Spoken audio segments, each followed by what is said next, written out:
I pulled out a stack of old magazines to kind of look at some stuff in here. Let's see what we can find.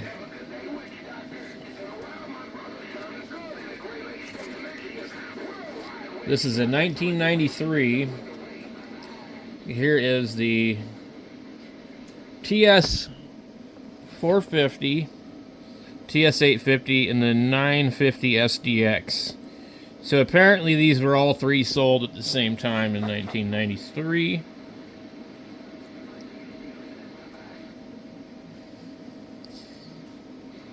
In other words, they don't tell you any prices, but this is Kenwood's ad. They had $100 off of the 950, 50 off the other. But it's pretty likely we'll find an ad in here.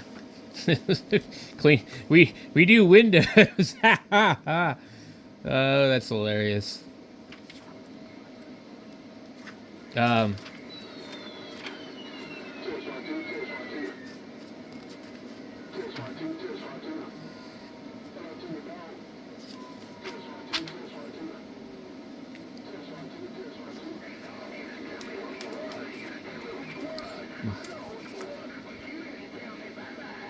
10-Tech Omni 6. Right.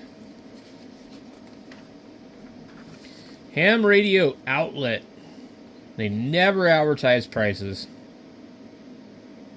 There's a JRC. That radio right there is really hard to find.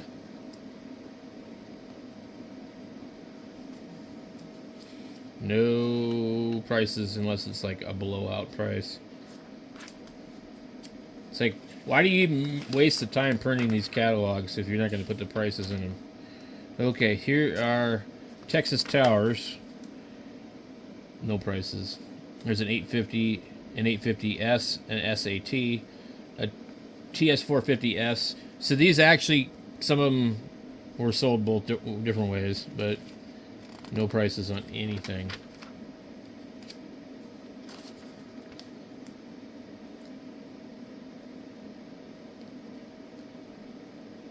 Tucker's Electronics and Computers, Garland, Texas. The ICOM 737, 707, those are radios I ain't never heard of. I had a 726, I think.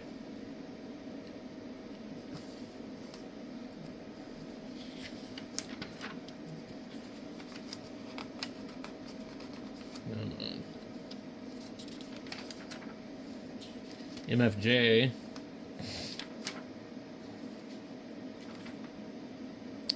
This looks like the damn antenna that I've got laying around. All these funny ass pieces on it.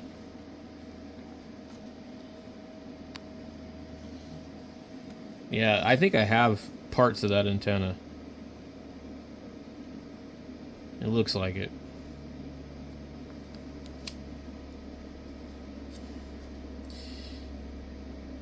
Wish I could get a better picture of that.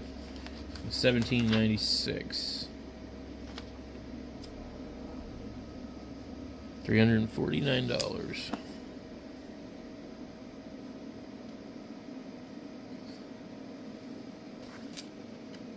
Huh. What is this an ad for? Huh. Alright, let's keep looking. MFJ. Homemade stuff. When Hams used to make stuff. Ross Distributing Company.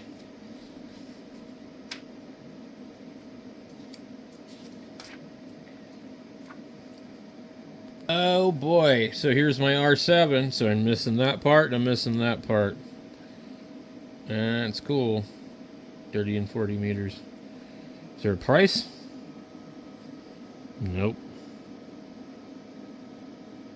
These guys were in New Hampshire before MFJ acquired them.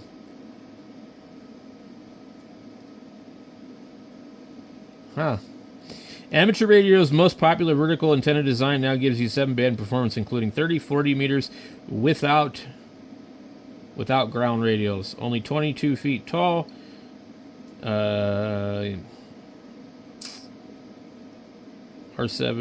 Blah, blah, blah. Anyway, interesting.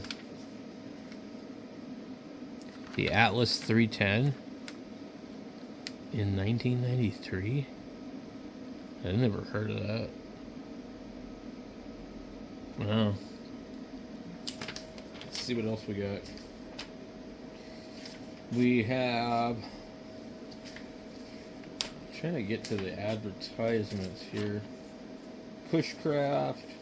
The R7 was $357 from Austin Amateur Radio Supply. The A3S Beam was $319. Not bad, I guess. Here is more ads with no prices. Okay.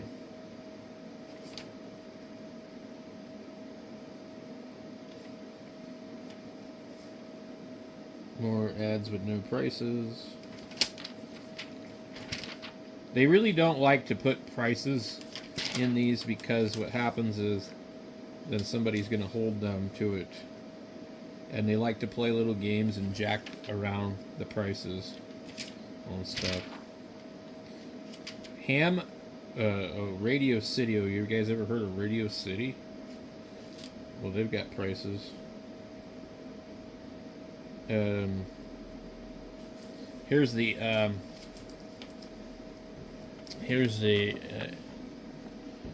TS850 SAT, $17.39.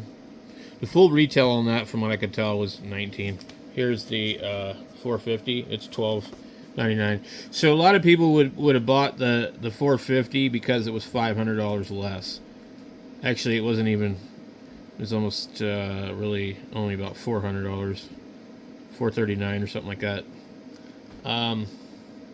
ICOM 728. The 781 was $5,789.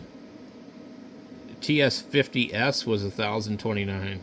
So you basically, with the Kenwoods back then, you were looking at $1,000 to $17, and they don't seem to have a 950 in here. There's a 1000D for $37.55. Jeez, it's crazy, crazy.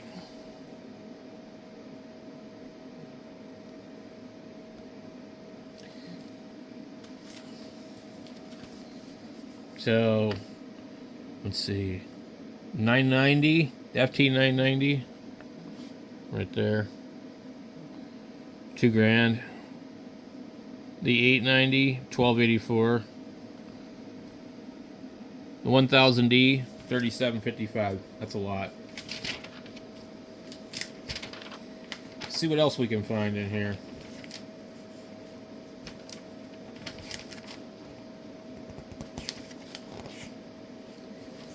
MFJ, solid state, no tune amplifier. They've been making those for longer than I thought. Berry Electronics. No prices. You advertise pictures of radios you have for sale with no prices. ICOM 707. I've never seen one. Not in person. Paradynamics. Let's see. Yaesu 1000. No price. Here's some more. Okay, so here's the difference between the 950 SDX and the 850. $36.99 versus $16.59.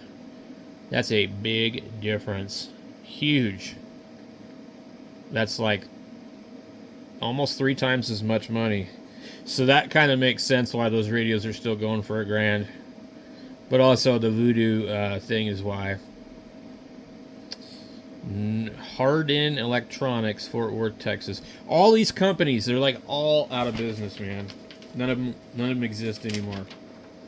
Like HRO, Obviously, HRO not putting their prices must have worked to their advantage over the years, because they're still around and everybody else seems to be gone. And I don't know when DX Engineering popped up, or Gigaparts. But Gigaparts or DX Engineering has something to do with like JEGS or Summit Racing or something. I can't remember who it is. But, yeah. And I think that's the one that's based out of Nevada. 1993, man. I was like 17 years old. Yep.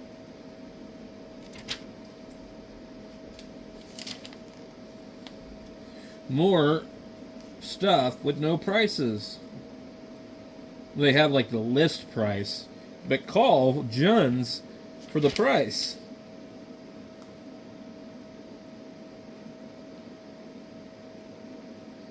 Let's see.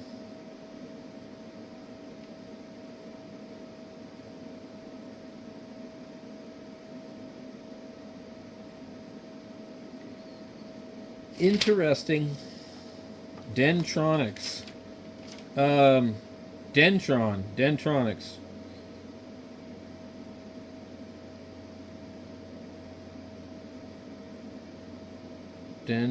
Dentronics, but they're selling Cantronics and MFJ and AEA. End your search for the best deal with Dentronics. Amateur radio and computer.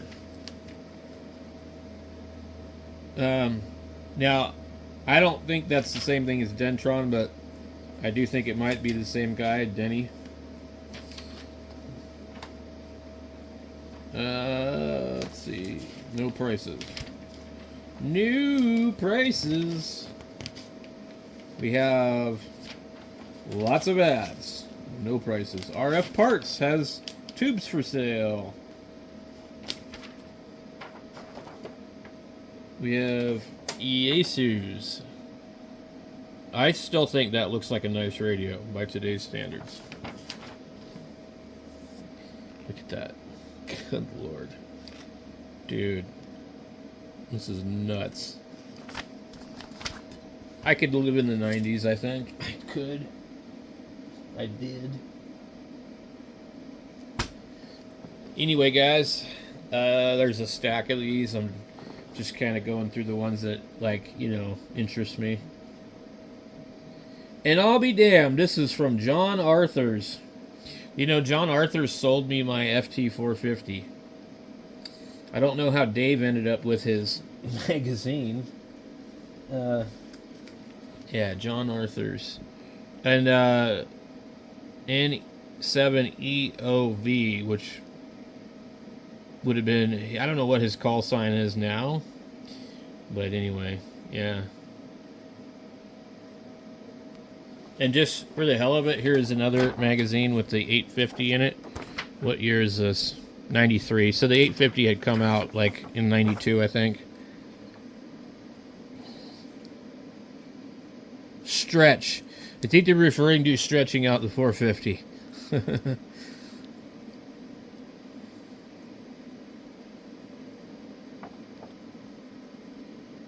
And they said it's a three-way split. CQ 1993 May. Let's see what else we got.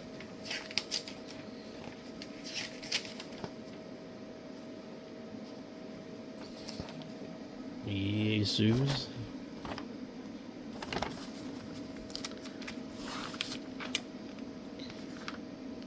Linwood, Washington. Japan Radio Company with an amplifier that I have never seen before. That would be cool. Asden went out of business, I guess. Well, Winco's like barely hanging on. Ham Radio Outlet. Let's see if we can find something else interesting in here. I'm going to wrap this video up.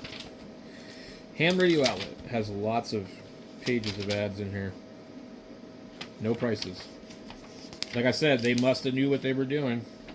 Here's the Cushcraft ad. This really looks like the other magazine.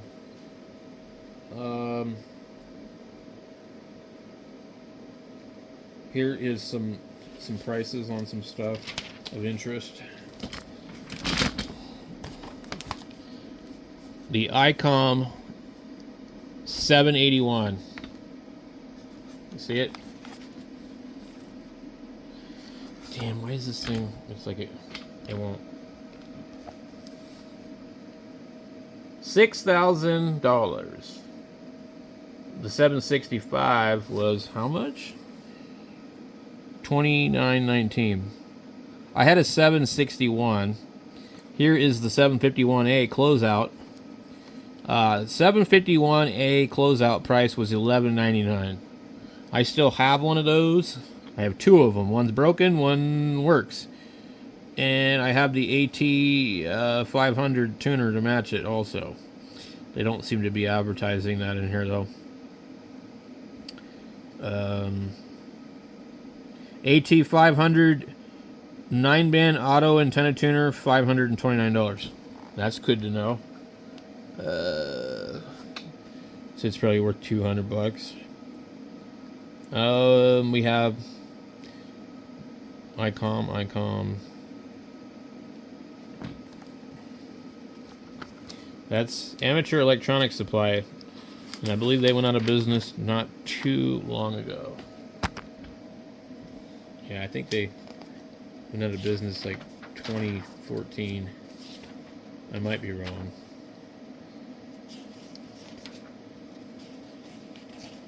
But you know, this is my thought on this stuff. The amateur radio equipment has been too expensive for too long. And the Japanese saw an advantage. And then the Chinese saw an advantage. And they've dominated the market. And they've been able to put everybody else out of business and still charge a lot of money. We got in here, we have a 950 SDX, $38.99. A TS 850, $15.69. We have a TS 450, $11.29. We have a TS 690, $13.49. There's a couple of different things in here. This is from AES. They got receivers that are $899 too. Jeez. The TM241A 50-watt 2-meter radio, $379. Jeez, that's a lot for a mobile. This is why things have changed. And that was a ton of money back then. $379 for a monobander? That's nuts.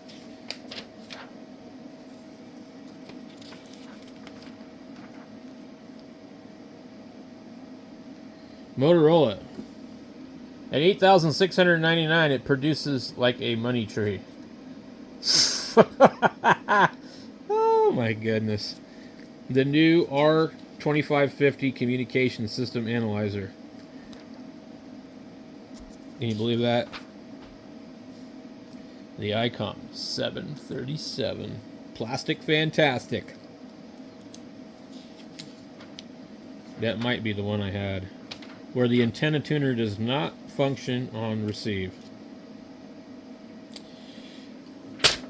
Alright guys, I'm done.